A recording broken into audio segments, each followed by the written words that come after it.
And the use of force today is for very specific purposes, for very short durations, and it is based on very high-end military technology.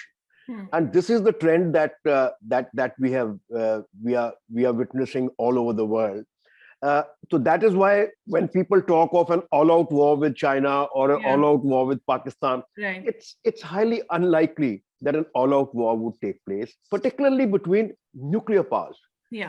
Like in the subcontinent and with China, we are all nuclear powers. At some stage, nuclear weapons will come into play. Of course, people have been arguing that below the nuclear threshold there is a window and all. It is there, but the risk is so much, and that is why the application of force in future will be short duration for a specific aim and with high-end military technology. Marshal Arjun Subramaniam, may I bring you in here? Since you're a war historian, you've written extensively on India's wars in the past. What are the lessons that we could learn from them going forward? Thanks for having me on the show, Kaveree. But before that, I'd like to sort of endorse every one of the points that General Panag brought in.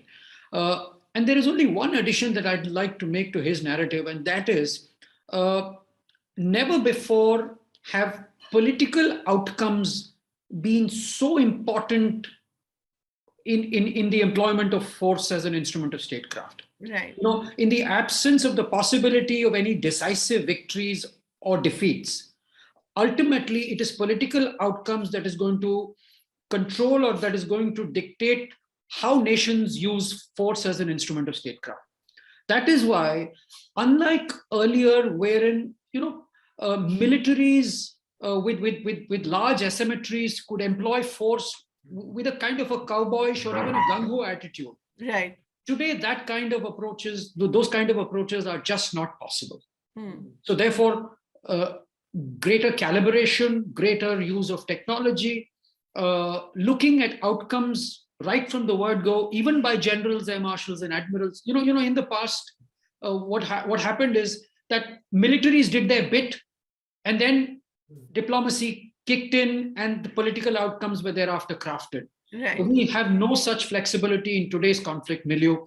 It has to be full spectrum operations and a whole of government approach that looks at the employment of force with great calibration and care. Now, you asked about what are the lessons that we can draw. No, I think that's a huge landscape.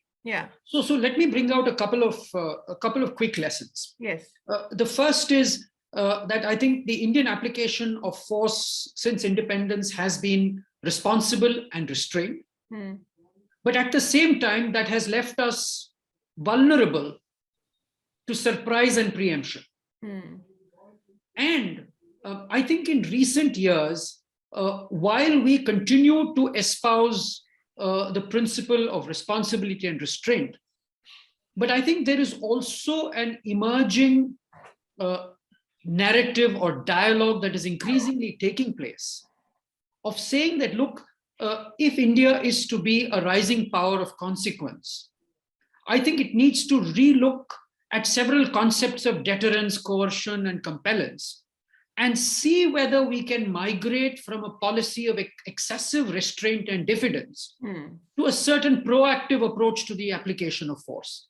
And when you talked about Operation Kabaddi that General Panag was actively involved in, that was a reflection that this approach within India's military has existed for quite some time. There have not just suddenly overnight with Uri and as everybody thought.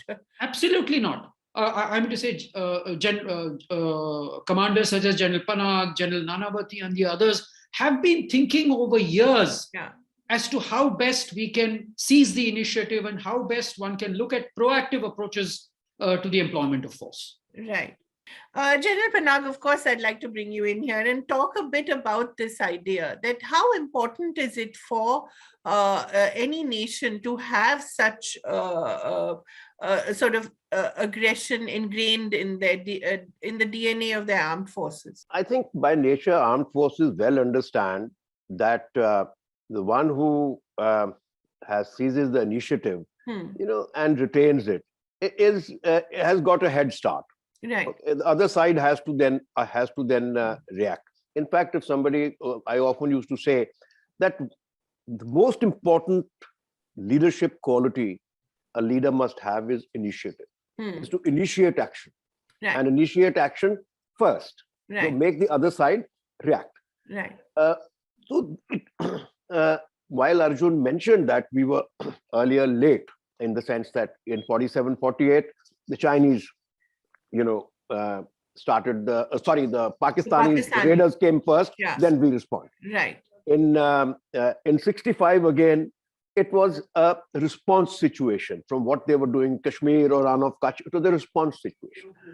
62 also, to a great extent, we responded to what the Chinese were doing rather than initiating. But Bangladesh definitely remains an exception. Absolutely. In the sense that we, right from the word go, we had taken, appropriate action, both for a people's war, then shaping the battlefield, and finally the lightning campaign of 13 days.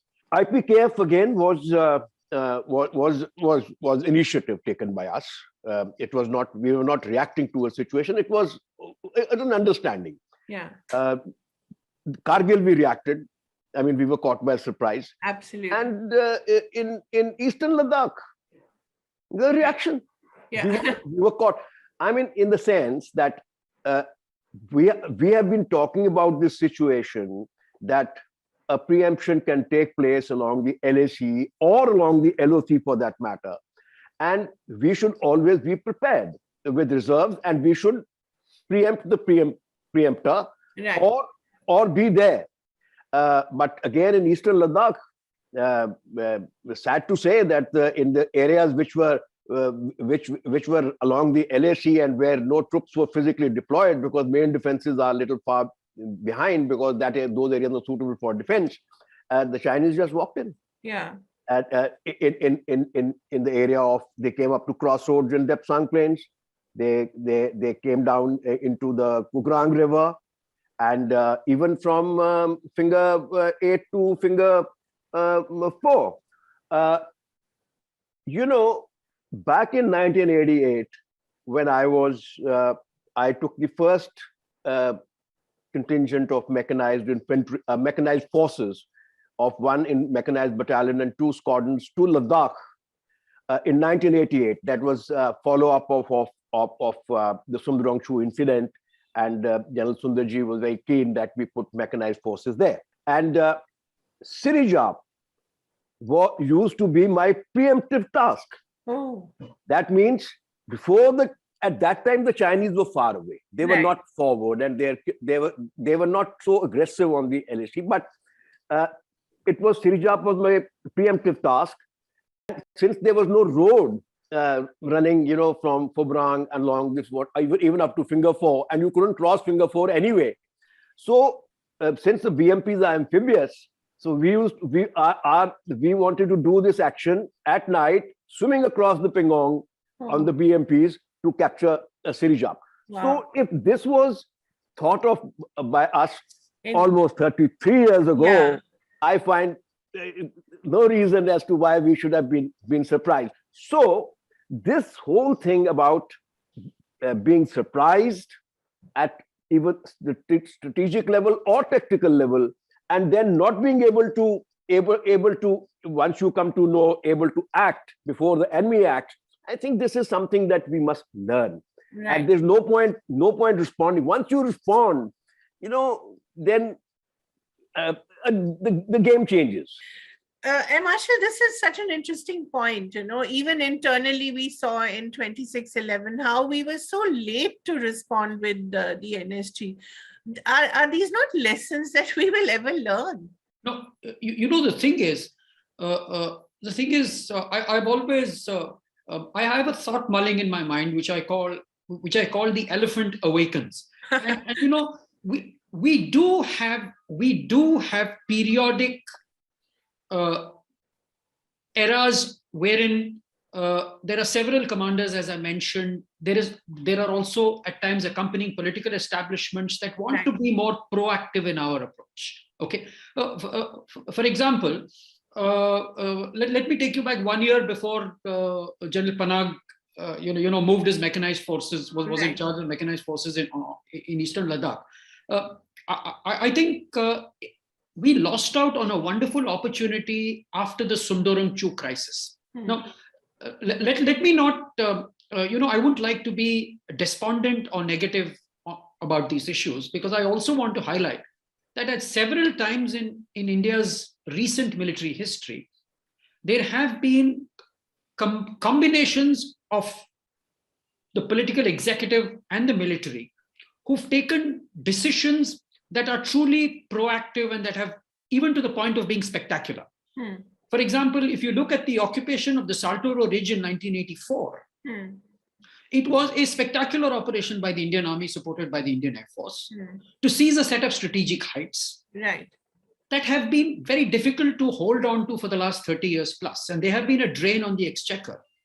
But then when you look at India-Pakistan, when you look at the India-Pakistan-China conundrum, ego and prestige is extremely important.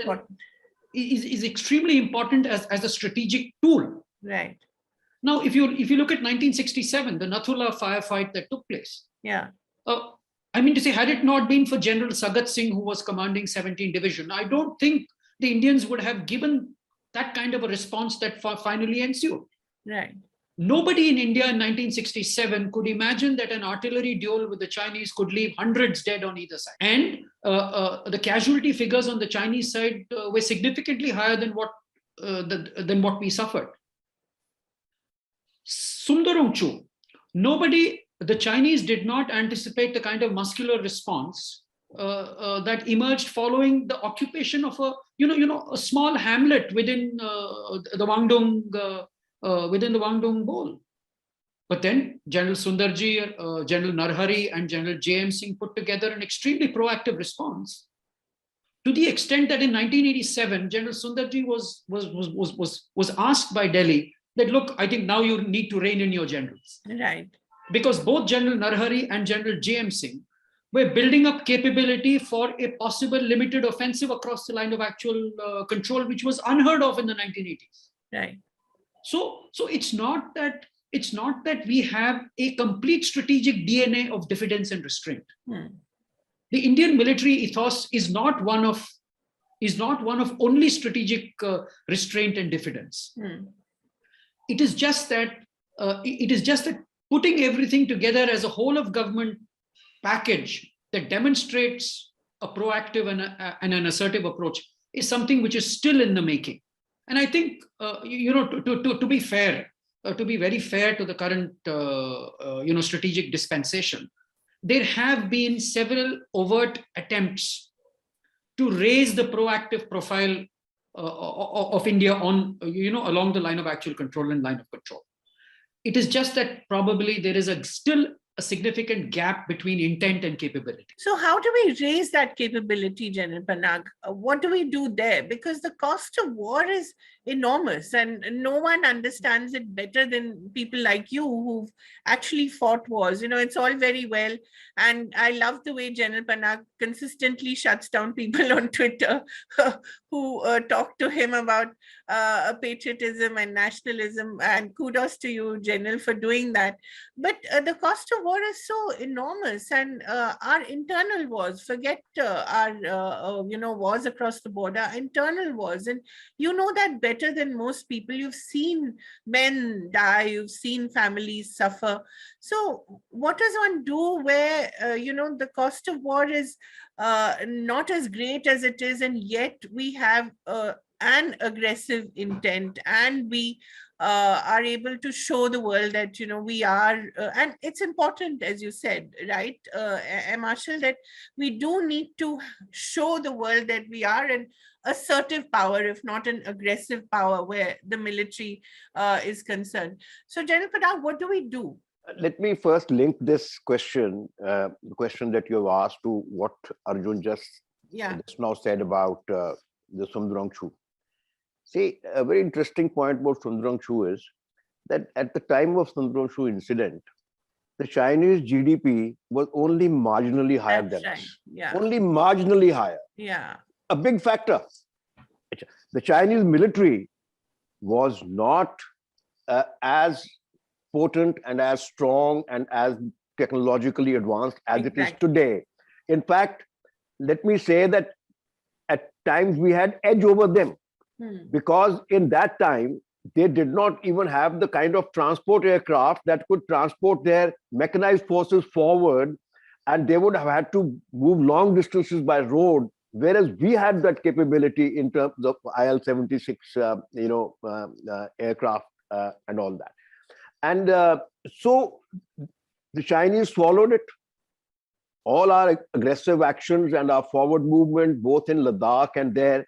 And incidentally, it was the first time we were actually going for a forward posture. So that forward posture does not mean sitting on the LAC after 1962. Right. We had our defenses otherwise were way behind. Right. So, so this is a big factor that today China's GDP is 5 times ours. Yeah.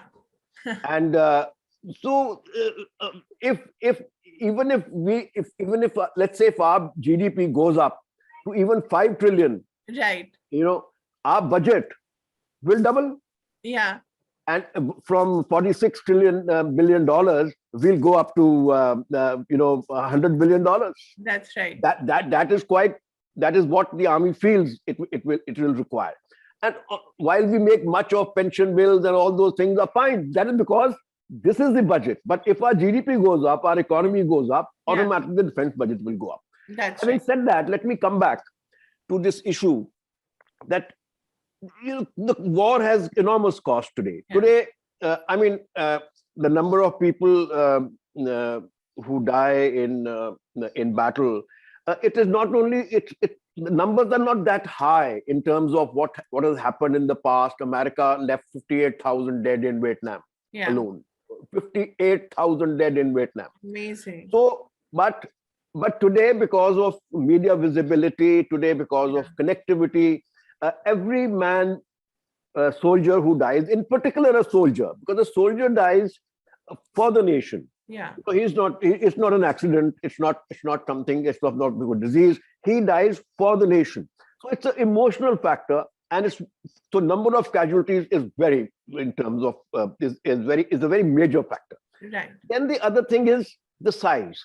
We are we have been arguing in the past that we are a manpower intensive army because we have to man it in mountains, this and that. That is because you want to approach it this way, that you want to hold the ground so that the enemy doesn't come, like in case of Pakistan, we are deployed all along the LS. But there are different ways of doing it. That's right. Right? You can, if you have a much more technologically advanced force, you have the surveillance means, you have a potent air element, a potent naval element, who can exert pressure elsewhere. So, the size of the man on the ground can reduce. That's right. And so that I think is one factor. Then also our structures and organizations. I often say that India is fighting the 4th generation war, in our insurgencies. For the last 30, 40 years, we have been training and upgrading ourselves to fight the 3rd generation war of maneuver. Right. That is, kind of conventional conflicts. That's right. And our mindset at times is of the 2nd generation, going back to the First World War. Right. So a huge, gigantic organization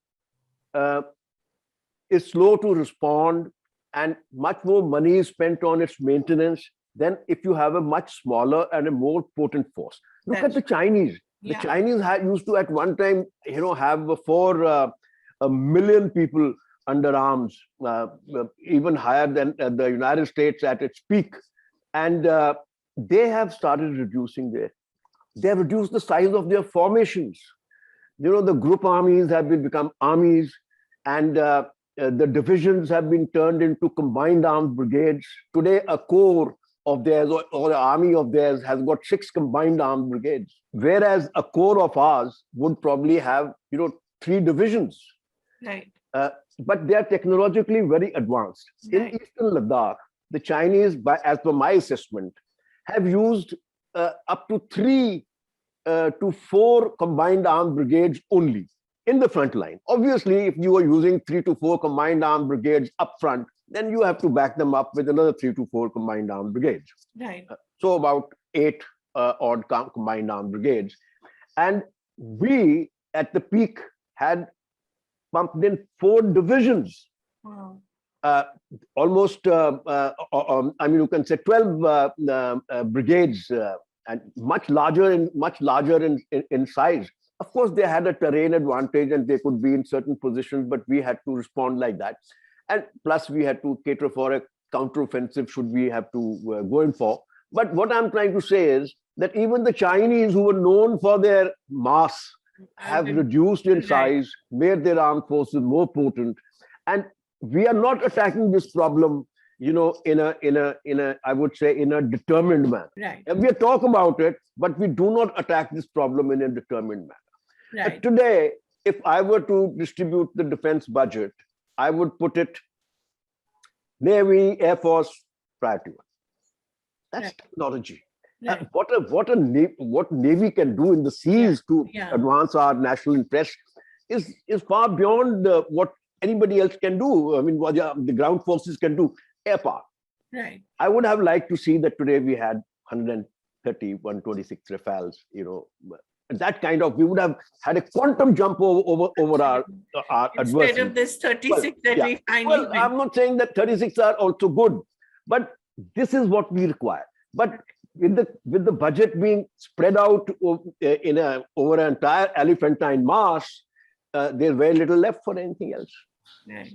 So we have to attack this problem. We have to reduce our size, optimize it. We are emotionally attached to it. If statistically, if you work out the number of casualties, the number of attacks, and how many people die, we are over-insuring.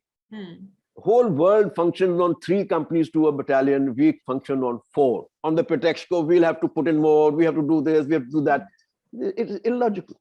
Right. So I leave it at that to say that we need to put in a determined effort to cut down our size, improve our technology, and invest and put our money where it matters. Right. Absolutely. And no one knows that better than Air Marshal Arjun Subramaniam. I think, you have been in the Air Force, so you understand why it needs much more support. I think the whole idea of integrated warfare and an integrated leadership that we've been talking about for the longest time. When will this actually start happening? Okay. Let me touch on, let me take the conversation forward from where General Panag left it. Yes.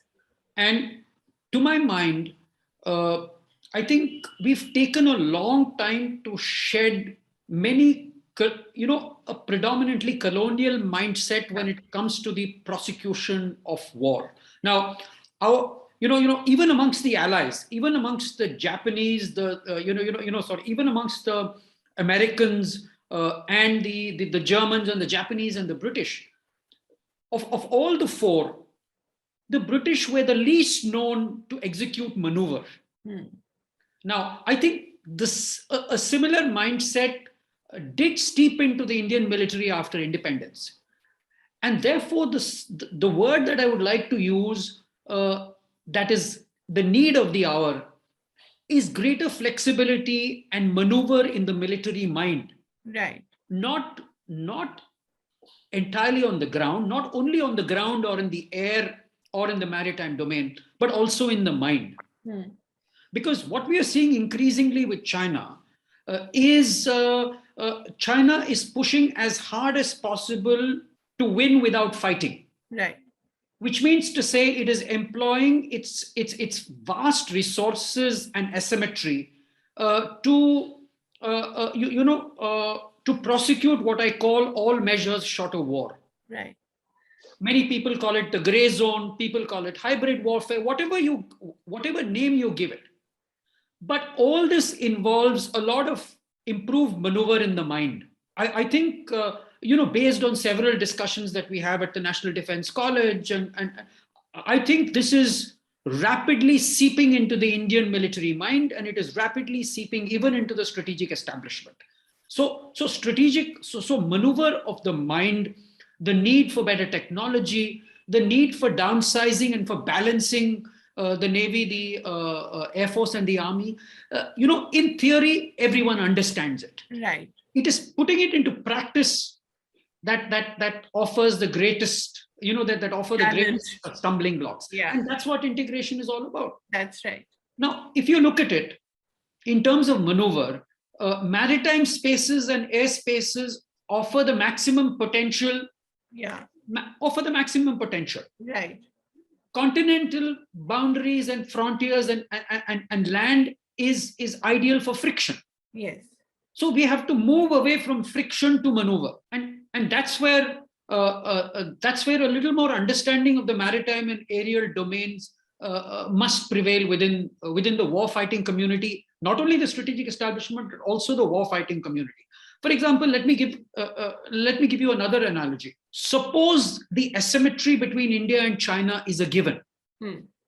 Suppose we accept that leapfrogging is not going to reduce the asymmetry. And suppose we say that, look, given all this, what is it that is likely to influence the behavior of our adversary? In this case, if it is China. And to my mind, as an aerial warfighter, I would say that the one single aspect that is likely to influence the behavior of the adversary once we get into limited conflict or a skirmish or an engagement is firepower. How do you cause the maximum amount of combat attrition to a more powerful adversary in the shortest possible time so that you can get to the negotiating table at the earliest? That's right. To drive political outcomes. Yeah. And we saw that. We've seen that. The 71 war, I think, was a classic example of that, wasn't it? Yeah. So do we, have we not learned anything from that? Is there a distinction between the political will and the military leadership? Does the political leadership, is it at odds with the military leadership? No, I don't think the political leadership is at odds with the military. It is just that I think that we don't have a strong enough strategic bridge. And when I say strategic bridge, a strategic bridge is actually a robust connect between policymakers, strategy makers, and operational practitioners. Right. So mind you, the Indian politician is aware of the consequences of war and conflict. Yeah. And he's aware of the potential of the instrument of force at his or her disposal. So therefore, if I were to very briefly put my finger on where the problem is, I think the problem is in the strategic bridge. Right. What do we do about that, General Panag? Well, there are major national security reforms required, and one has to start with the higher direction of war as to our decision-making process. At the moment, it remains very ambiguous. It lacks clarity. The National Security Council does not function the way it should be functioning. Take an example that the NSA was given the charter of working out the national security strategy in 2018. Yeah, that's right. But the national security strategy has not come out. Yeah. Well, if it's classified, I do not see what reason is there for it to be classified. Of course, always there are two aspects to a national security strategy: the classified portion and the public domain portion. The public domain, this thing lays out for the nation, for the public to know as to how we will respond in crisis situations. That's what, when you see the national security strategy of United States or even China, when you see it on the net, it gives you an indication as to how these nations will conduct themselves. Right. No, I find no reason as to why ours should not be in public domain. Right. So then, what about strategic reviews? What about the you see, we created an army, we inherited an army, we kept on increasing it in size, and 62 forced us. So for a bygone era, and mostly for a second generation transgressing into a third generation war, we produced an army for that. Thereafter, we have hung on to it with our dear lives. Nobody has really bothered. Once a strategic review is carried out, a national security strategy is evolved. What kind of wars we are going to fight, how are we going to respond to crisis situations in future? Yeah, that will decide what kind of an army and Navy and the Air Force and other resources that you require. Right. And that's why when we talked about that, we focused on Air Force and the Navy. Why? Because it will straightway tell you that in the kind of warfare of the future, air power, missile power, cyber warfare, electronic warfare are going to be right up front, with which you can punish an adversary, without really moving masses of people forward. So this enmeshing the bridge that he talked about between the political leadership and the armed forces, and a kind of a synergy that should be there to bring about change and reform is not there. We need to reform our higher direction of war, our decision making, and how we what we discuss, how we look at wars of the future, through a strategic review, national security strategy, and so on. This is a missing link. Right. Then you see again that our ministers our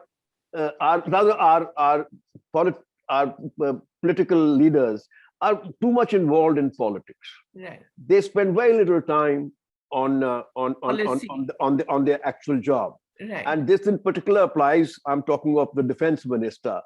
In United States, the Secretary of Defense, he's a mover and a shaker. Yeah. He hardly gets involved in the party. You rarely find the president's cabinet getting involved in party affairs. That is left to just so many other people who are there.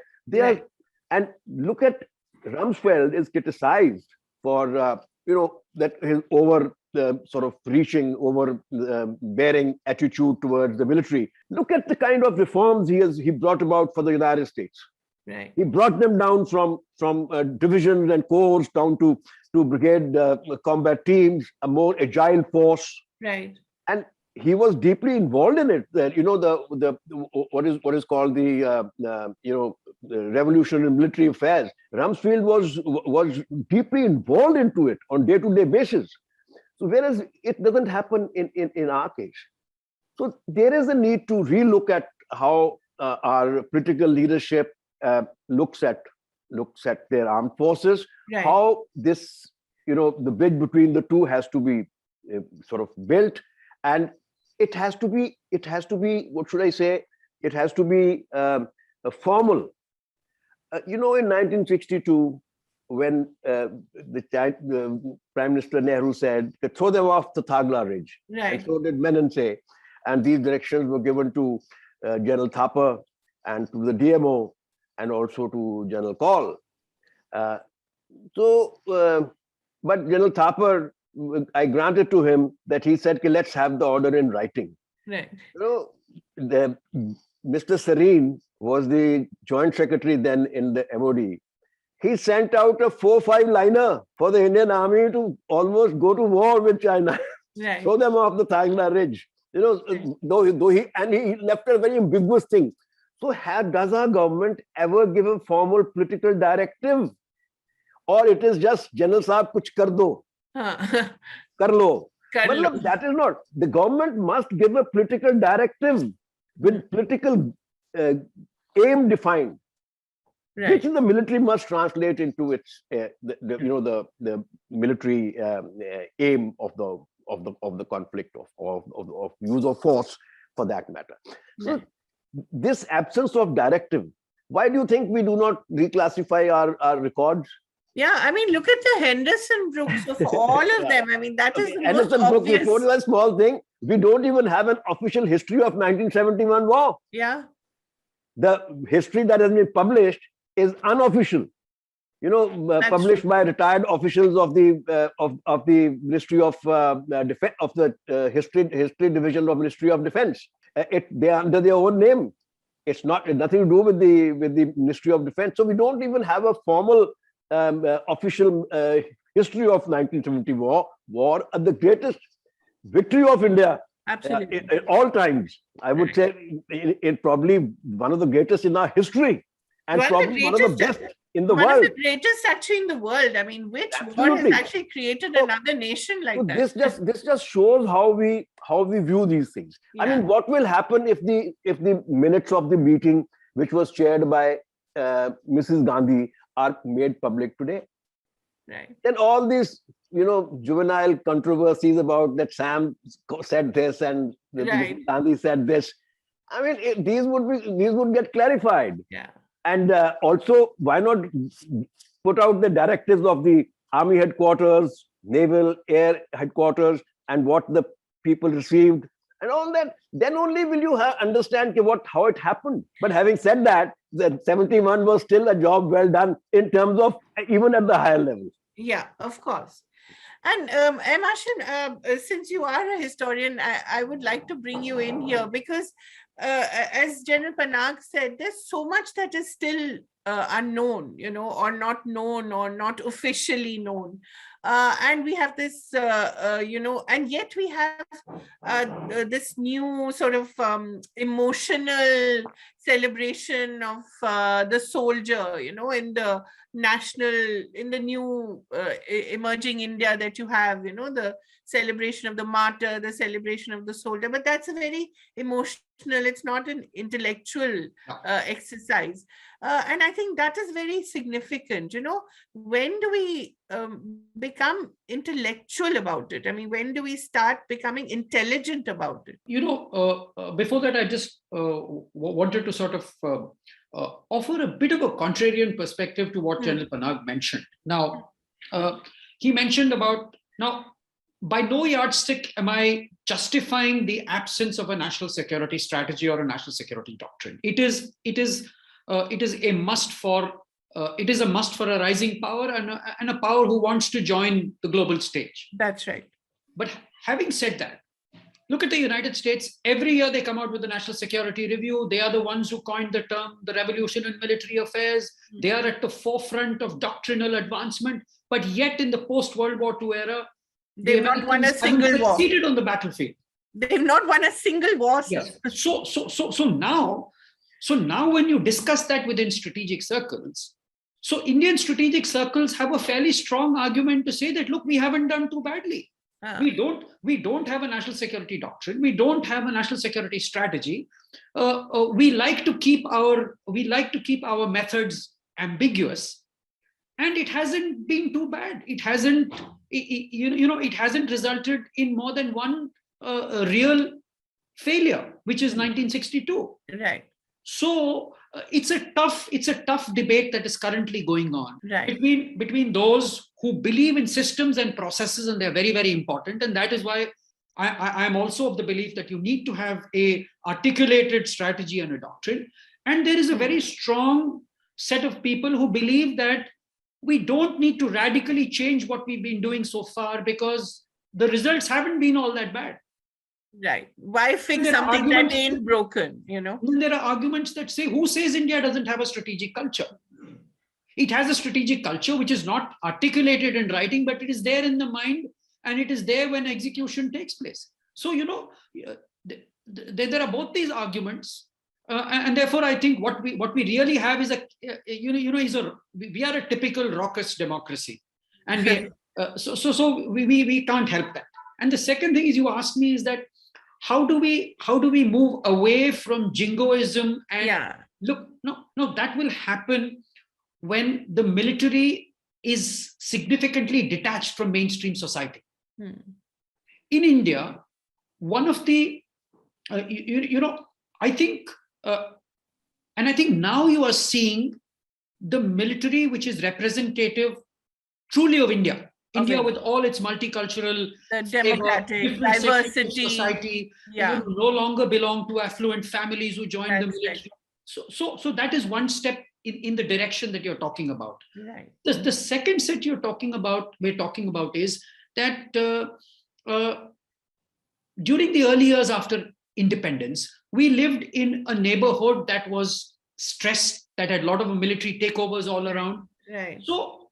So a fledgling democracy with founding fathers who had an inherent dislike for the military because of what they had seen, their experience with the British. Right.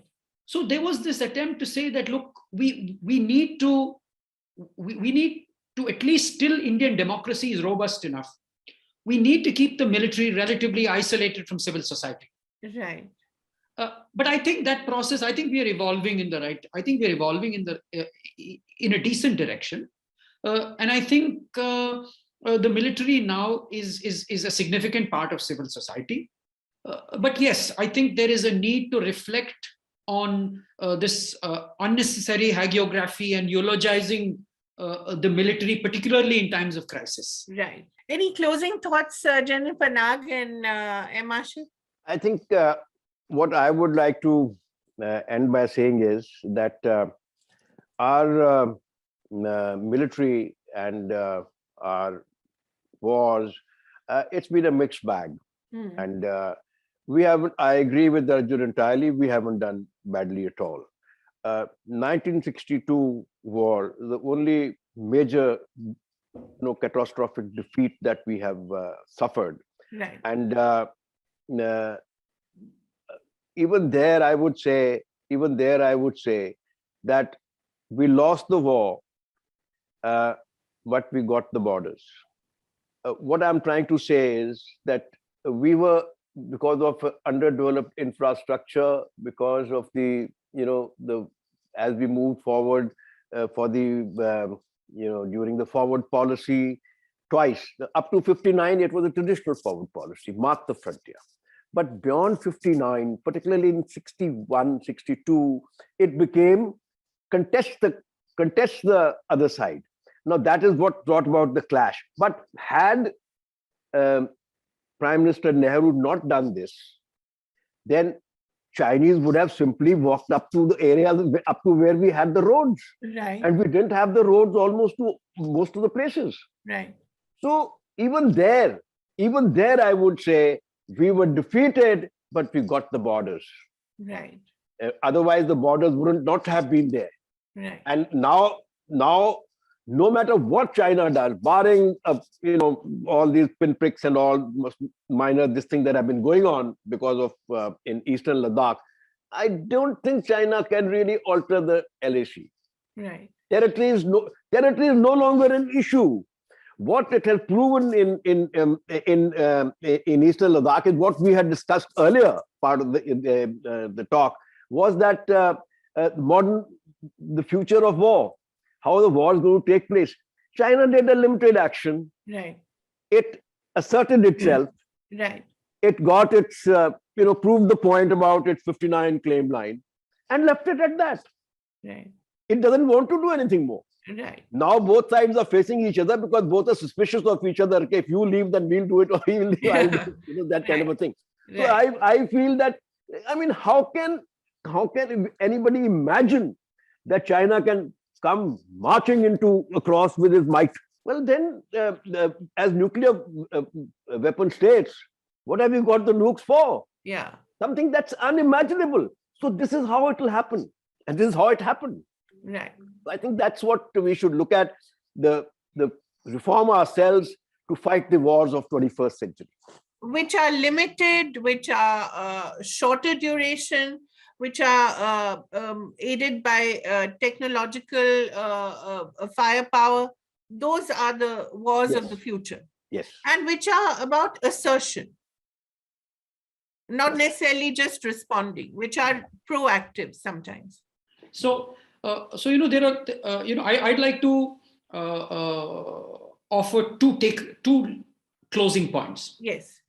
The first is that I think 75 years is a good time to reflect on the role of the military in a democracy. Yes.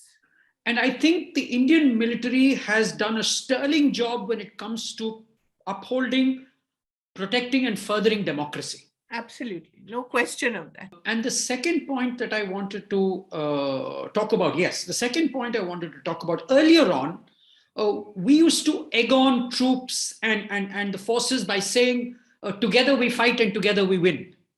Right. Today, that dialogue has to be expanded significantly to encompass the whole of government. Yeah. It's only if there is a whole of government approach that understands the potency and the importance and the relevance of the instrument of force in statecraft, only then can we sort of imbibe this mantra of together we fight and together we win, but this togetherness is across the entire spectrum of government. Yes. Not just the three armed forces. That's right. Wonderful. It was such a pleasure to talk to you both. Thank you so much for making time for us. And truly, I've learned so much, and I think our listeners will too. Thank you very much, General Panag. Thank you very much, Air Marshal. It was a true pleasure and an honor. Thank you. Thank you, Kaveree. Thank you, General Panag.